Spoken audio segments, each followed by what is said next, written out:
Hello, let's talk about In the Lives of Puppets. TJ Klune's 2023, very post-apocalyptic kind of fantasy novel. It's a science fiction fantasy. It leans heavily on fantasy. There's a lot of robots in this book, but they're very much on a science fantasy kind of logic is where we're going here.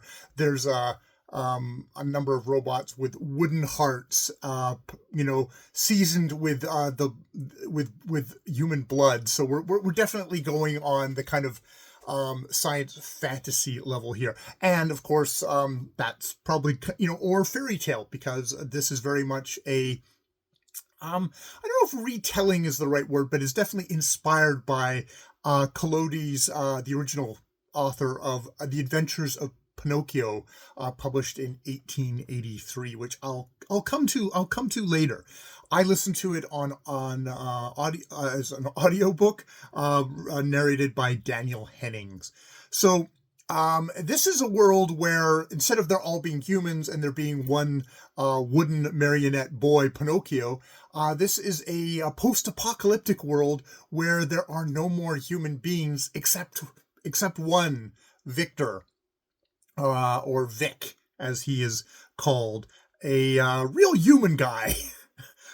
Ace, as the book stresses, though I'm not probably going to touch too much on that because I'm still pretty ignorant about Ace and what that implies. But it is actually mentioned a couple of times in this book that he is Ace, and is attracted to a other male figure in the book. I don't think that is spoilers.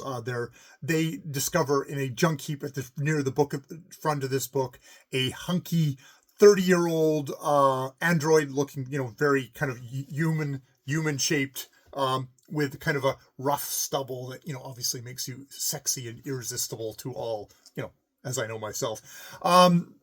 Though my heart is all gushy and fleshy and stuff like that. He has a couple of pals, Nurse Ratcheted, who is a robot that in the before times, however long ago those was a robot nurse to human beings, and is a bit of a sociopath. Seems to enjoy drilling a little bit too much. There is Rambo, who is a diminutive comic relief character, I guess is what you would call it, who is a vacuum cleaner dog who is basically there to be the comic relief, and your mileage may vary on exactly how hilarious you find that, or if you find, like I did, that you probably were kind of yearning that maybe he was used a bit less in this thing. Now, the key other character in here is Gio, or Giovanni, a father to Vic, who at least at the beginning of the novel seems to have taken Vic in as we start the novel. There is the Authority, which gets attracted to them. Ends up snatching up Gio, taking him off to the electric city, the city of electric lights, I think is what it's called.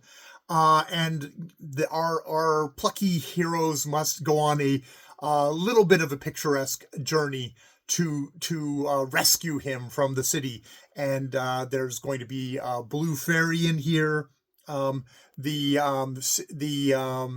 city itself, the Authority, uses a cat and fox as a symbol, which are things. There is a horrific. There's the terrible dogfish is the ship that the Authority comes in. These are all kind of like imagery that is drawn from the Adventures of Pinocchio, and yeah, there's sort of so there's all that. Now, this is what gets described as a heartwarming book, and it's probably going to be a measure of how that makes you feel when you find out something is heartwarming. When I find something is heartwarming, I immediately go the other way, because that probably means that the sentimentality level is going to be over much for me. I find it's a very delicate balance to make something heartwarming without just making it saccharine and sugary and something that I feel like, oh, you're using stuff to try and to try and force me to care about stuff versus earning that. I think this book, maybe because of where I am at the particular moment of, I wanting something comforting, it just made it into, okay, this I'm okay with it. There's a couple of things that's like, oh, if you do this, I'm gonna throw this book, this audiobook across the room in a metaphorical kind of way. It just made it over the line there. However, this is a book, it is found family, which is fine. I like that, but it's definitely, it leans on the trope of love overcomes all, which that was the final thing in the book. So I finished the book, but I found that overcloying and over simplistic. There's, I don't think the book really engages with, human beings have done some horrible shit. And maybe there's a reason why they're no longer kicking around in this world. And maybe that's not a bad thing. The book seems to just automatically assume that a figure like Vic is a positive thing, and it's just like everyone should love him. Just like there's a love story at the center of this book, where of course that the hunky Hap is going to fall in love with Vic, and it's just so wonderful, and they all love Vic, and it's just like, well, if he's the representative of humankind, it's not. Humankind is not exactly what you would call an uncomplicated presence on the planet Earth, and I find that this book squanders that kind of examination. Now, the biggest compliment I can give about this book is that as I was reading, I was going, you know what I've never done? I've never actually read the original Adventures of Pinocchio by Collodi. And it's like, okay, it's 1883. I'm sure it's Italian originally. I'm sure there's a public domain version of this. So I went and found a 1926 version of it. You can find my review of it, maybe, if it isn't horrible, somewhere on this channel or whatever. And I really like that book, but that book was acidic. That book really delved into what does it mean to be a real boy? What does the society ask of boys in that thing? In a kind of a rather harsh and uncompromising manner. And like, what does failure to become a real boy mean in a kind of a industrialized, exploitative world where,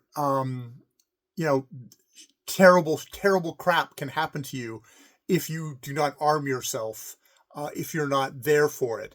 That it can dehumanize you, turn you into a donkey, and make you a beast of burden. That there's a threat there, but there's also almost a humane warning in its like, hey kids, you need to learn this stuff because it is not nice out there. And I find that this book, In the Lives of Puppets, while its instinct is probably that same kind of caring and love, it's too coddling. It doesn't want to. It's not kind of wanting to get to the hard questions there and give you real answers. It makes a big effort at the very end in the coda here to sort of defang, to take away all the hurts and kiss all the boo-boos goodbye. And in a way that, yes, it's a fairy tale and we want good things for Vic and his pals, but I don't know at the end of the day whether that was the right decision. It wasn't. It was the right decision for T.J.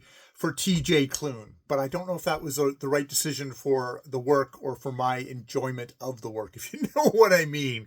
So yeah, those are my mixed feelings about In the Lives of Puppets. Oh, thank you so much for introducing me to Pinocchio. The Adventures of Pinocchio by Collodi. That is like a work I'm going to definitely go back to. But that's the danger of picking having a work, responding to a work that is so rich, and then the danger is I'm going to compare The Adventures of Pinocchio 2 in the Lives of Puppets, and yeah, fine, in the Lives of Puppets. While well-meaning and warm-hearted and all that stuff, heartwarming, and kind of you're on the line there way. It's just maybe not going to come off as well. All right, I will leave it there. I have been Jay in the Lives of Puppets by TJ Klune. More videos later.